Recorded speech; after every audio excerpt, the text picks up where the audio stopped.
It is not any doubt in my mind that you and I want revival in our country. The question that I have for you and the question that I have for me is, am I willing to pay the cost of the ticket for it?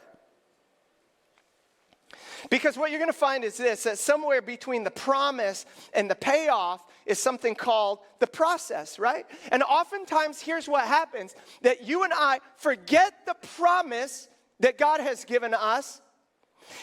We end up forfeiting the payoff that God has for us because somewhere you and I, what we do is we faint in the process, right? God has given you a word, that God has given you a vision, that your children and that your grandchildren will once again walk with the Lord.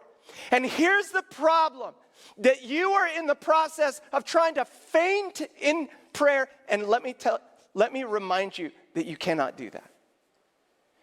For some of you, you have a vision. You've had a vision of God giving you the kind of marriage where it's like the love that Christ has for the church, and yet you don't see it anywhere in sight.